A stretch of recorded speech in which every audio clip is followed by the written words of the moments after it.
Chères internautatrices, chers internautateurs, vous qui avez envie de faire prospérer votre village, vous qui avez envie d'accéder à la postérité, bienvenue dans cette Tric Trac TV somme toute spéciale et quand même un peu particulière, car avec Monsieur Guillaume ici présent, Monsieur Guillaume de Tric Trac, comment ça va bien Monsieur Guillaume? Monsieur Fall de Tric Trac, je vais toujours bien à vos côtés. Bien sûr, nous allons, donc Monsieur Guillaume et moi-même, tenter une explication de Clochemerle, une petite boîte que j'ai là entre les mains, puis après nous ferons une petite partie de Clochemerle, Carrément. ouais, un jeu édité par Gigamic. Oui. Eh oui, c'est un jeu signé Inka et Marcus Brandt. C'est un jeu pour 2 à 4 joueurs Ouais. à partir de 12 ans Oui. pour des parties qui vont durer autour de 90 minutes. Arrêtez-moi si je me trompe. Non, pas du tout. C'est parfait. Nous sommes dans un jeu qui ressemblerait, comme qui dirait, à un jeu à l'allemande, Oui. mais j'ai envie de dire, sans en savoir plus, un jeu familial plus, puisque Inka et Marcus Brandt nous ont habitués à des jeux enfants, Oui. familiaux plus. Plus. C'est bien ça? On aime peut-être même un peu familial plus, mais c'est peut-être la profusion de matériel qui pourrait laisser croire ça. Le jeu est quand même assez simple. Ok, cette petite boîte, j'en ai pas besoin. Je vais la poser par devers moi, juste là, car tu as étalé le matériel pour 2 joueurs, j'ai envie de Tout dire. à fait. 2 joueurs, c'est 2, 3 ou 4 joueurs. Et puis, comme Madame Mathilde, autant pour moi, pardon, n'a pas pu venir, je vais essayer de la remplacer. Ouais. Ça, c'est la règle que tu Ouais. as lue donc. Dans son intégralité. Elle est uniquement en français? Uniquement en français. Alors C'est oui, Gigamic qui s'en effectivement, occupe. elle est bien épaisse. Il y a quand même. Alors, il y a beaucoup de précision.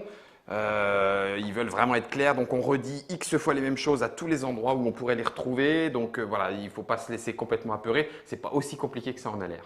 Mais tout ça, tu le maîtrises sur le bout des doigts. Ah, comme Et ça. je me fais fort d'écouter tes explications, sachant que je commence à te connaître. Tu vas m'en dire que la moitié Et puis pour après- que je démarre très très mal dans la partie qui va suivre. Si je peux prendre un peu l'avantage, je le ferai.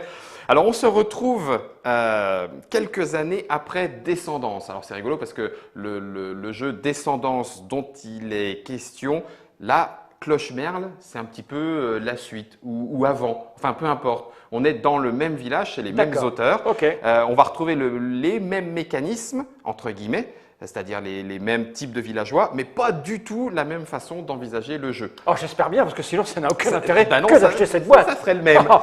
Sinon, on nous prendrait pour des vaches à lait. Qu'est-ce donc alors? Ça n'arrive jamais. Alors, on a notre village, c'est le petit plateau individuel. Il y en a 4 différents. Alors, ils sont différents à un seul petit élément, c'est la petite bannière blanche qui est là et qui n'a pas les mêmes chiffres sur les 4 plateaux villages. Ah oui, je Voilà. remarque que moi, j'ai un 8 et un 9, alors que toi, tu as un 5 et un 8. Voilà, donc c'est la seule différence. L'autre, pour marquer quand même que c'est bien le nôtre, eh ben, on va récupérer un petit villageois qui est notre maire et puis un petit marqueur temps qui est le petit marqueur rond et qui, comme dans Descendance, va se trimballer jusqu'à rencontrer la mort, ce qui va marquer la mort d'un de nos villageois. Ces petits villageois qui sont actuellement sur nos villages sous la forme de ces petits pions noirs. Donc il y a le voyageur ici, ensuite en dessous il y a les artisans, la guilde des artisans, en bas en bleu la guilde des commerçants.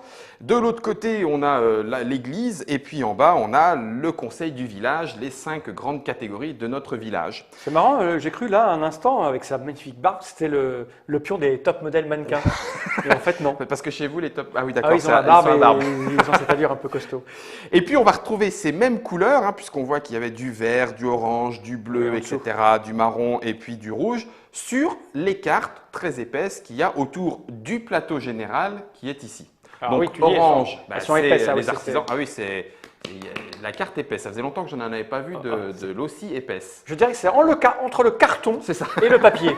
Hein? C'est ça. Donc orange pour les artisans.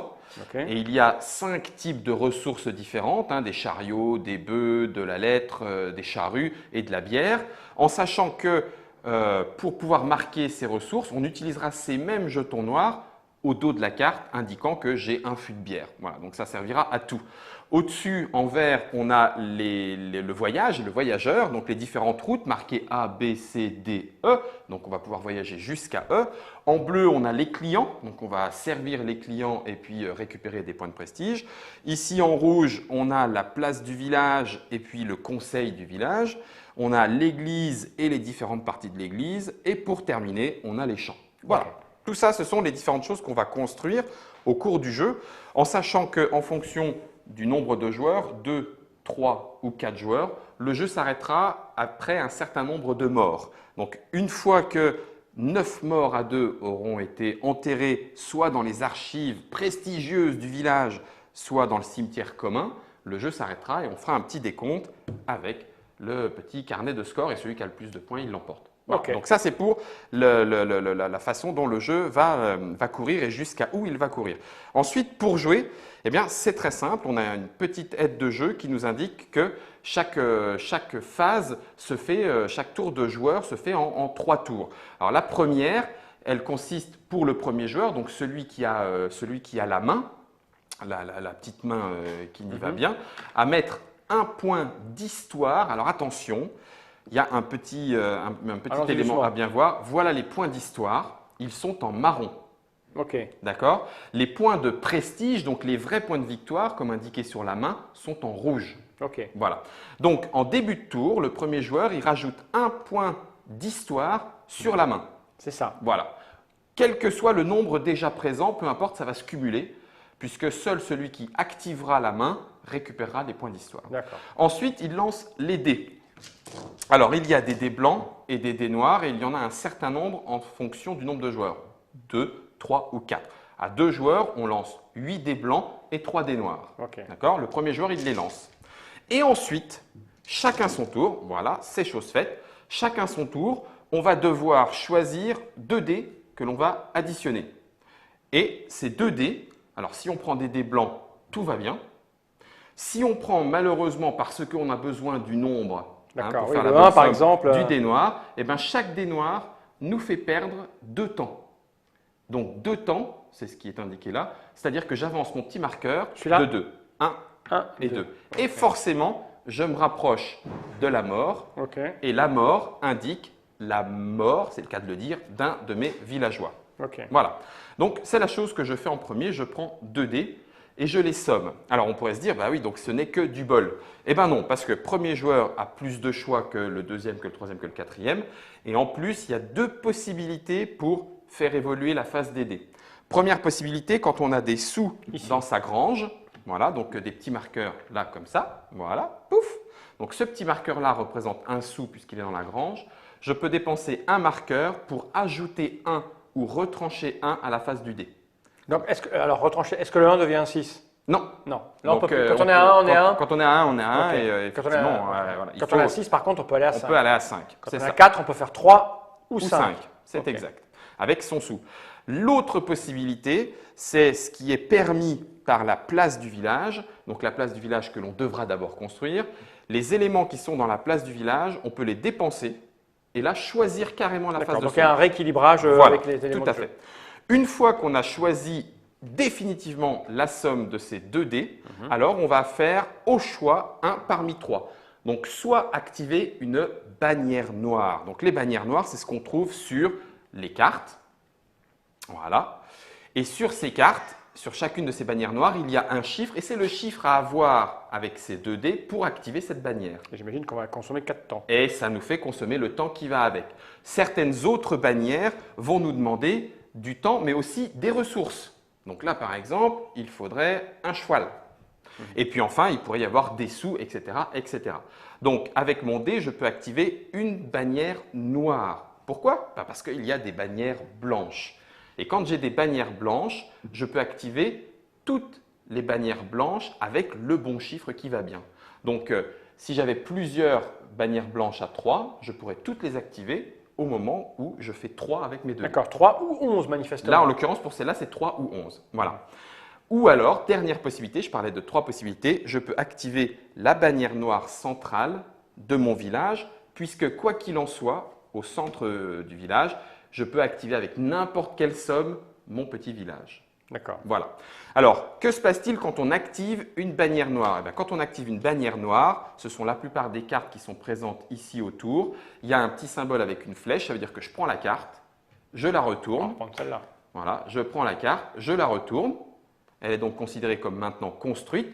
Je la mets à l'endroit de la bonne couleur. Donc là, c'est un rouge politique, donc il irait à Ah, côté. c'est-à-dire qu'on va, on va construire le long C'est de ça, son- on va construire notre village tout autour. Ok. Et donc, à partir de maintenant, j'ai à nouveau une bannière blanche pour faire autre chose. Là, pour faire des pièces. etc. Quand j'aurai 3, hop, Voilà. ça déclenchera. Je fais Ça tous les déclenche. 3 et ça déclenche les trucs. C'est exactement Ok. ça. Et donc, ça, c'est pour avoir les bannières blanches qui vont nous donner des ressources, nous permettre de voyager, de servir des clients, que sais-je encore. La dernière partie de notre tour, donc on a fait 1, on a fait On a fait 2, ça, là, c'est ça, voilà, hein, sur le impeccable, et on passe à 3, elle est optionnelle. Si jamais mon marqueur temps a franchi le pont, c'est-à-dire a été plus loin que la mort, alors un de mes personnages, un de mes villageois meurt, Celui que je veux? celui que vous voulez, qui va aller soit dans les archives glorieuses en fonction de sa couleur et s'il y a encore de la place, soit Au cimetière. dans un cimetière commun. Une fois qu'on a mis la personne décédée en terre, alors, petite nouveauté par rapport à Descendance quand même, c'est qu'on va lancer le dé gris. Le dé gris va nous indiquer une somme. La somme va faire avancer le rat sur la petite piste qui est là. Au moment où le rat atteint la grande case, là, invasion de la peste, invasion des rats. Ah oui. Et à ce moment-là, on perd la moitié Est-ce qu'il des faut- points. Si on pouvait zoomer dessus, Oui, jeune réalisateur, qu'on voit bien, parce que ça a l'air important ce qui se passe Oui, ici. c'est important. Le petit rat arrive jusqu'ici. Et c'est là où on retrouve à nouveau un distinguo entre les points d'histoire. Voilà, juste ici. Merci beaucoup, Nod. Quand le petit rat passe de là jusqu'ici, invasion des rats, tous les joueurs perdent alors la moitié de leurs points d'histoire. Points d'histoire, c'est donc les petits points marrons. Ouais, parce que ça, on va le récupérer en jouant le 4 Voilà. ou le 10. ok. En ayant des cartes, on va les récupérer. Et tous ces points d'histoire seront sur notre chaîne centenaire qui est sur la place du village. Donc ces points d'histoire, ils ne sont pour l'instant pas marqués. D'accord. Et s'il y a une invasion de rats, c'est même On pire perd que la ça, moitié. on en perd la moitié. D'accord. Alors, dernier élément, et on a fait quasiment le tour du jeu, c'est comment mettre à l'abri ces points d'histoire. Eh bien, il faut écrire l'histoire de notre village. Et D'accord. c'est à ça que sert notre petit maire. Donc notre petit maire, quand on active la petite bannière, donc quand il est là, ben, il suit le petit village, donc, il va jusqu'ici. Donc ici, ça lui fait gagner Un argent. un argent. Si je le réactive, j'ai deux choix. Soit je vais ici et je vais gagner 3 points d'histoire que je vais rajouter là, Ouais. soit je reviens et c'est au moment où je reviens à l'hôtel de ville que mes points-là vont être mis à l'abri Allez, à tout en jamais. archive à avant. tout jamais. Oh là là, ok, je vois. Voilà. Ok. Et ensuite, en fin de partie, on va noter tous les points de prestige, donc en rouge, sur les différentes cartes qu'on aura construites Ouais. dans les 5 familles. Ok.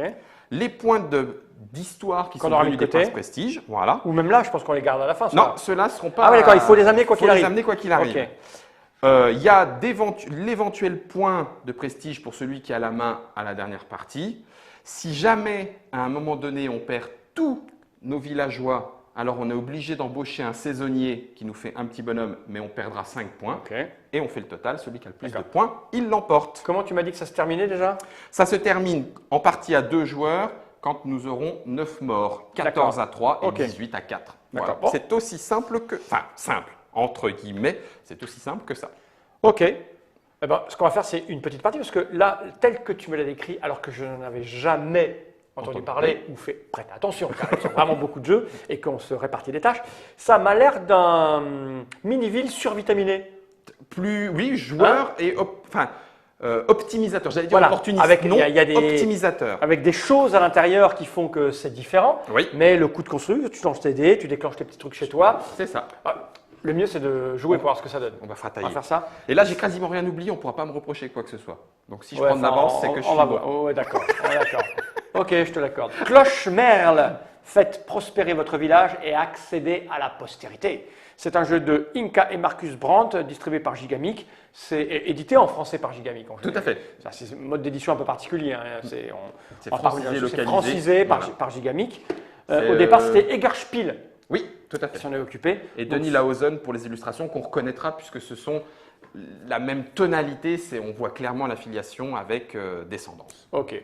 On va faire une petite partie pour voir ce que ça donne. Ça arrive dans les boutiques là maintenant, là, à peu C'est près là là. maintenant. C'est là. Ça coûte C'est là. combien, tu le sais? Une trentaine d'euros. Une trentaine d'euros. Voilà, on a du standard classique. Tout à fait. On va jouer pour voir ce que ça donne. Hein? C'est prêt? Ah, mais je suis prêt. Ok. Regardons cette caméra à droite de l'objectif. J'ai vu qu'il y a des gens qui prenaient des cours d'édition pour ravager comme ça. Faudrait peut-être que je le fasse. On regarde cette caméra à droite dans l'objectif et nous disons tous ensemble Generic.